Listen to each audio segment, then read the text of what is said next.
All right, this is session 2, segment 3. People should be flying back in from 15 breakout rooms and at any moment.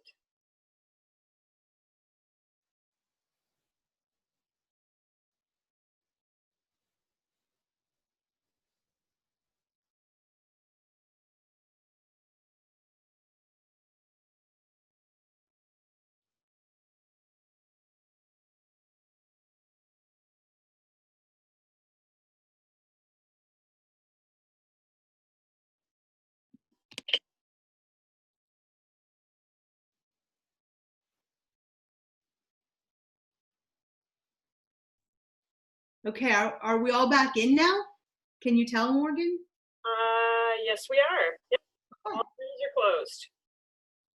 Wow, I just want to say, as I try to get rid of these little weird little things, wow, I just love getting to talk to people in these groups. It's just, we have so many amazing educators out there. I could listen to you guys talk all day and forget about me talking because such incredible stuff being shared. I hope it was the same for the rest of you in your groups. So moving on here from this discussion question, the second part of section 2, he talks about the commodity of grades and extrinsic motivation. And there was some discussion of that in the previous chapters as well.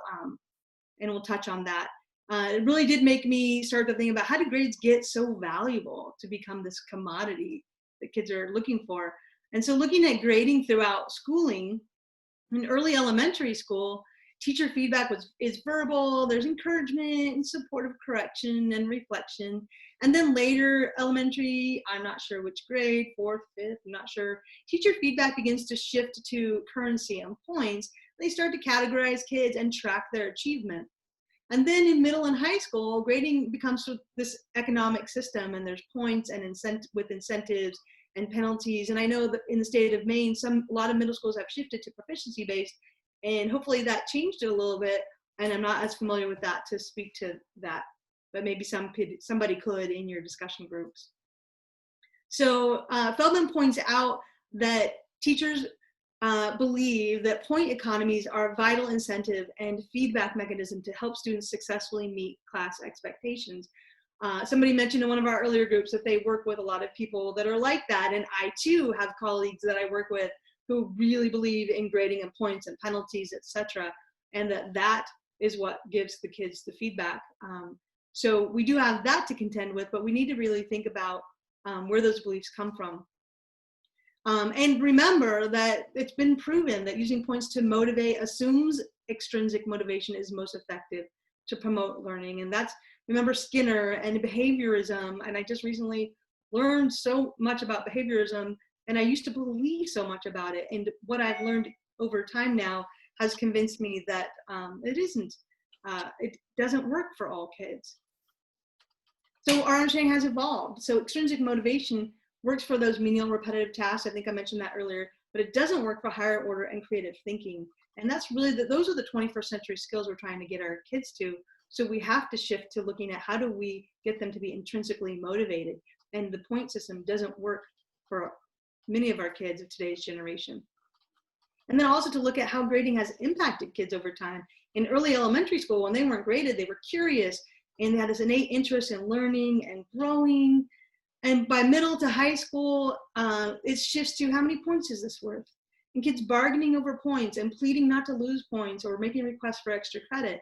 And I really, especially as an English teacher, think about reading. You know, when kids are little, they love to read or to be read to. And by middle to high school, becomes this shift in their thinking. I don't read, I can't read, I hate reading. I especially hear that with my incoming 9th graders. And how much impact did the way kids were graded affect kids in their dislike for reading. And as a measure of learning, what do grades do? It appears that they kind of decrease curiosity and joy, and the evidence of looking at how kids change over time, and they increase this interest into earning points. Feldman he says that the teacher is the Federal Reserve of the classroom when they are focusing on grading and points, and that they can print more currency and they can inject more points into the classroom economy when needed. And what happens with that, sorry, I got ahead of myself here. This quote at this point is, when I was reading, I read this and I had to stop. I had to stop for two reasons, and I'm going to tell you why after I read it. He says, we preach the gospel of learning, but we make students genuflect to the altar of points. And I had to stop because, first of all, I'm embarrassed to say I didn't know what genuflect meant, but I looked it up because I love to learn. And it does mean to bow or to kneel. So we're making kids kneel to the altar of points instead of do what we know would actually motivate them and encourage them to learn and find the joy in learning. Really powerful quote there. So he talks a lot about points as power, and that power gets held by the teacher. And when the teacher has the power, how does that impact our learners when they look at us with power? The teacher's grading position of power decreases student trust and risk-taking. And for some of our underserved kids, some of our students come from cultures that don't trust authority in the first place before they ever enter our classroom. And then we start to judge them with our grading and our grading power, and they are not into that, and they resist. Think about your kids that are super resistant to what you're doing in class. They already come in with that, and then we have this power over them, and that just makes it worse, and it's a real negative relationship. So we have to use the extrinsic motivation of points even more with those students that I was just talking about, the students from low income families, the students who have struggled academically, and the students who have been historically underserved. We try to bribe them with points. We like, hey, if you just do this, we can pass you. But this only creates an illusion of engagement and motivation because they aren't really engaged and motivated with the actual learning. At the end of this section, I'm going to share two things. He quoted a Dr. Marjorie Ginsburg, who says that using only extrinsic motivation incentives to inspire learning is a form of educational engineering that implicitly views students as inferior, inert, and in need of motivation. Such an orientation dims our awareness of learners' own determination and promotes their dependency. So we've created this grading system that makes kids dependent on us and our judgments. And at the end, Feldman says, we complain that, he didn't say this part, he says the end. I was really thinking about how I hear a lot of teachers complain that students only care about points, especially my honors teachers and AP teachers, but we've created this system that makes them look for the points, or we wish we had more trusting relationships with our students, those students that come into our classroom and are resistant, but we've created this resistance by judging them with points. And so Feldman really questions that makes me think, and he quotes us at the end, that our approach to grading may be to blame. So many times teachers blame the kids, or they blame their families, or where they come from, or the previous year's teacher, when maybe it's really the way that we grade that's creating this distrust, that's creating this disinterest in learning. So that's going to take us to the last discussion question. And with this one, we're going to ask that you select a member to report out for your group. So when you go in and look at your group number, and somebody will share some of the ideas and thoughts that your group comes up with. When we come back in, we'll do that whole group thing where I ask a group 10 or 8 or 9 to share, and we'll get to hear what all the groups are talking about. How do points in grading, often used to incentivize compliance, divert a student's focus away from intrinsic motivation to learn and instead toward the teacher's extrinsic rewards? And I don't know if it's too late to ask you of this, Morgan, but if you could throw in an extra minute or two to make sure that all people get a chance to share and they can process at the end to see what they want to share with the whole group, that would be great. Morgan? Yep, I'm going to I'll add another minute. Thank you. And that'll bring us close to closing time, but okay. Oh, wow, okay. Ready? You might not get to share. Okay.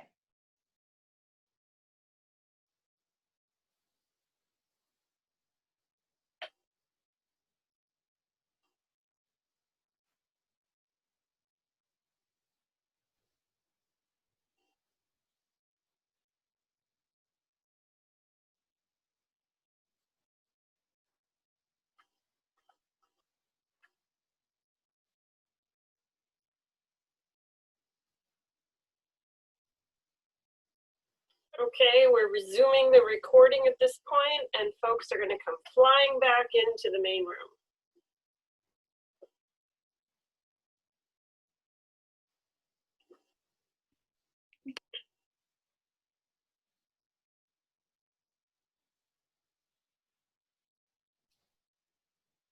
Okay.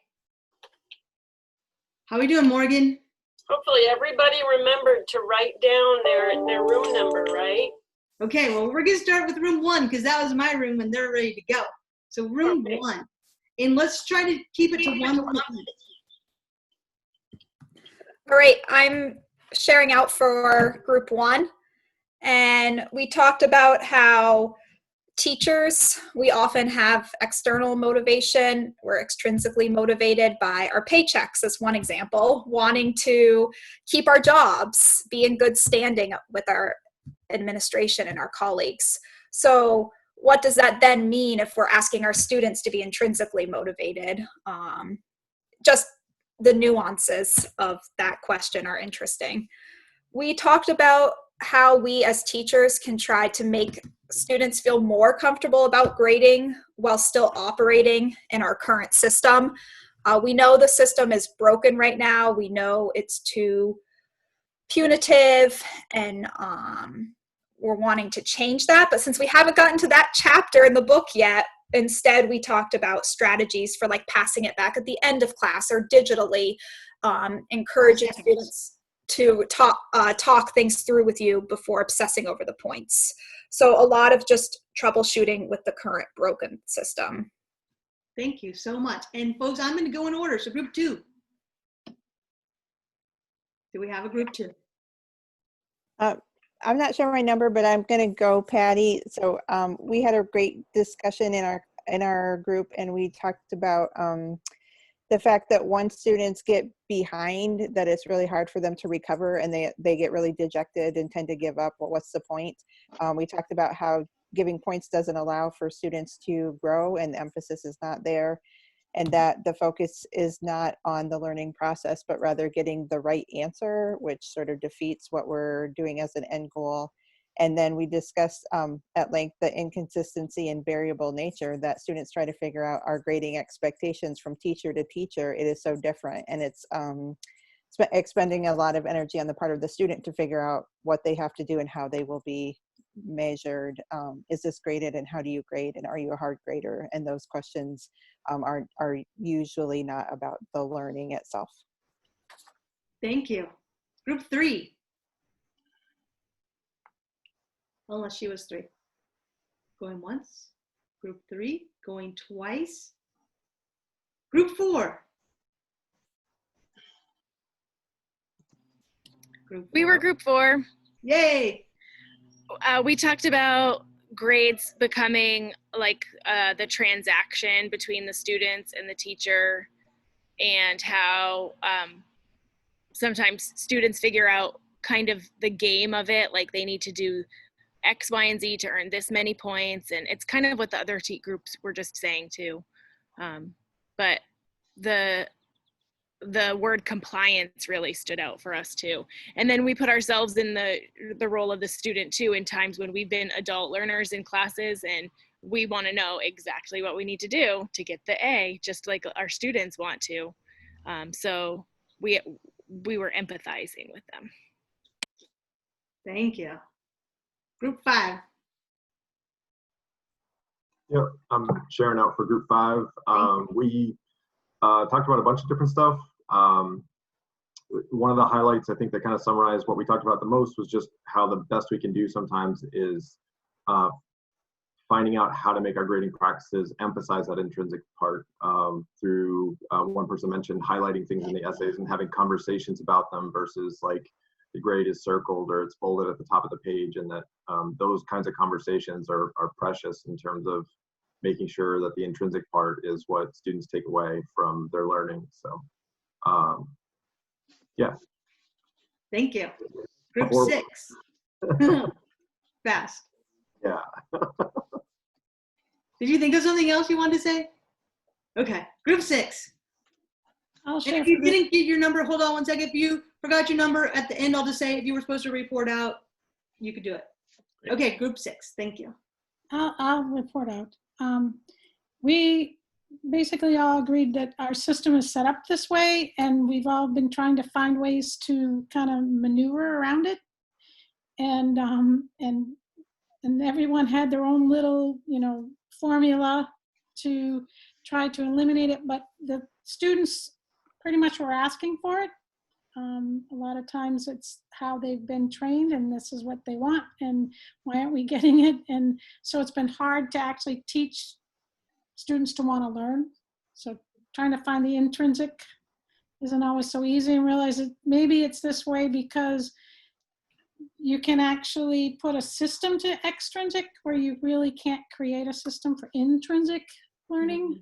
So, and we're waiting to find out how. There are some answers that you might consider trying in the later part of the book. Group 7. That's our group. So Alan Cartwright was in my group, and he gave us this analogy of naturalists who go out into the forest, saying that when you go out to the forest, the animals will scatter away from you. But if you sit and you're patient, eventually they will come back. And that's kind of where we're at with this, especially with students as well, is that trying to change their thinking about their learning and their education. At first, you know, they may scatter away, but patience is important, especially when we're trying to shift their thinking. And we also talked about shifting it needs to go beyond just shifting students' thinking, but also to parents and community, because a lot of times parents also say, well, what's my kid's grade and why they get this grade? And that's really all the parents also care about. So it goes beyond just shifting students' thinking. And we felt like maybe during this time of distance learning, and if it continues into the fall, this is a great time to take advantage, because we're also, so many other things are changing in education. So this is kind of could be a really great time to get parents and students to change their thinking about those extrinsic rewards. And so we talked a lot about that, and then other ways we can give students choice so that they have that buy-in into their education as well. Thank you so much. Group, what are we on, 8? Group 8? Going once? Group 8 is Amy, Fenn, and Jason. Yeah, we had a really good, nice conversation about a lot of things. One of the things that Amy was talking about, which I really liked, and you know, the other, feel free to jump in, Amy or Fenn, but is trying to have kids be able to self-assess, you know, kind of what they gave to like a particular, like a writing assignment, so that what was your like how much did you put into this, and how, and when you're looking at other peers' work, what did you put into looking at their work, and that's a little bit more intrinsic, and it's less of a like a grade kind of thing. So I really like that idea. I'm going to play around with that in my mind for a few months here and hopefully come up with something. Thank you. Is there a group of 9? Yes, that's me. So we talked about how we don't really like the points obsession very much, but it leads to some real world consequences, and then also opportunities too. So like getting the high GPA, getting the good, you know, ranking in your class gets you things in our society. So like there's real stuff behind it that is bigger than just what we have control over. We also talked a little bit about how technology feeds the obsession with points, and how getting an update on your phone every time your teacher tweaks your grade does not help you not obsess about how many points you have. And then we talked a little bit about how to foster intrinsic motivation, just like I think everybody was, and how we're not really sure the best ways to go about that quite yet. But that was our conversation. Thank you. Group 9? Wait, were you 9, Courtney? We were 9, yeah. Okay, 10. Group 10. Going once. Going Hold on, I'll call it off. Group 10 is Megan, Patrick, Terry, and Tiff.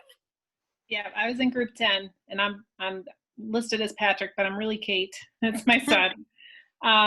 we talked about a lot of things as well. And one interesting point that came up that Tiff made and others saw as well is during this distance learning, the schools that they were in that went to pass fail, students started to feel like they wanted their grades back. They wanted to see the A, B, C, D, or the number grade because they felt that that was a more fair ranking, whereas the pass encompassed this huge range of passing quality, and some students started to do less than they would have done otherwise. So it's interesting to see that extrinsic removed with the pass fail, to see where that led, what that led to as far as the quality of work that came in. So it's an interesting point. Thank you. Did we have a group 11? Yeah, 11? Yeah, so a lot of the things that we discussed, items that we discussed, have already been mentioned, but a couple of things that my group people talked about was the obsession of about points is more of a, it seems to be an honors AP kind of issue more than a CP or lower issue. And one of the participants who is currently teaching on Vinyl Haven said that when she first became a teacher, she was given all of the kids who went to Voc and then one honors group. And she said that, you know, all of the kids who went to Voc were more open to discuss in there just because, you know, they had to be, but also they were like, well, you're here, we're here, so what are we gonna do? And so that was kind of neat. Thank you. And do we have a 12 or no? 11? We do have a 12. Okay, 12. Group 12. Hi, I'm reporting from Group 12.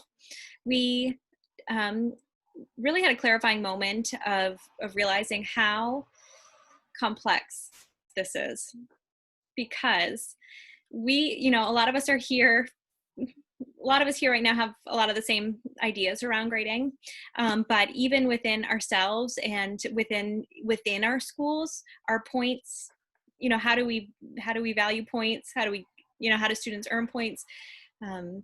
That's different within our schools. But then we said, well, what does it look like in your school? And so we said, wow, even within our schools, we all grade differently. And then from school to school, we all grade differently. So it was just this moment of clarity. Thank you. Was that our last group? Patty, group 2 was John, Kate, Keith, Lauren, and Nicole. Should we count them? But Nicole talked. Or was it different? Oh, no. This is John. I'll report out. I confess I did not pass the standard today on remembering my group number. Wasn't my learning target. But I can tell you that a lot of our conversation focused on students that want to learn versus students that want to get a good grade. Some students want both. Some students want, you know, one or the other. And that a lot of students may be having their curiosity stifled if the only thing they're focusing on is making the teacher happy. You're also going to have students that will go above and beyond and want to keep going above and beyond, regardless of whether or not they're going to get, you know, extra credit or another grade, although certainly you'll have students that will say, do I get extra for this? Do we then start thinking of students more as individuals in terms of, you know, what's a 3 for you might not be a 3 for someone else, because we can all see how crazy that would get, not to mention time consuming. And would it even be fair? And then a lot of us came back to where we, unfortunately, a lot of us still are now, which is that it's basically still a transactional relationship between students and teachers, and how do we break out of that so that we can make more of that relationship instead of just, you know, I'm going to give you this, you're going to give me that. Thank you. I think that's a really, I don't think we have any other groups, right, Morgan? No, we're good. Okay. So I think that's a really good place to close and great food for thought. And thank you so much to all who did the report outs. The next question as you move into reading chapter 3 is to really think about how effective are the use of points for our least motivated and engaged. So really focus on thinking about that group. So read chapter 3, take notes or reflect in any way that works best for you. Next week we have this webinar scheduled on Tuesday as well, but it's actually scheduled at 9 in the morning. And I know, like for me, my district didn't have anything, and then they did throw something on the 16th, so I've got to talk to them but I'm sure they'll let me. But, you know, so if you have a conflict, just decide where you want to be and talk to your district, because we never know what they're going to throw at us right now. So I want to close one last thing. Schedule next week, right? It's supposed to be Yeah. scheduled next week. I'm just going to close with a quote, but if you've got to go, please go. And thanks for sticking a little bit longer. No significant learning occurs without a significant relationship. And that's what we're trying to figure out. How do we make that work? And that's by Dr. James Comer. So if you want to go and got to get out of here, please close. Don't feel like you have to tell us. And if you have questions or you want to stick around, Morgan, can we stick around a little bit?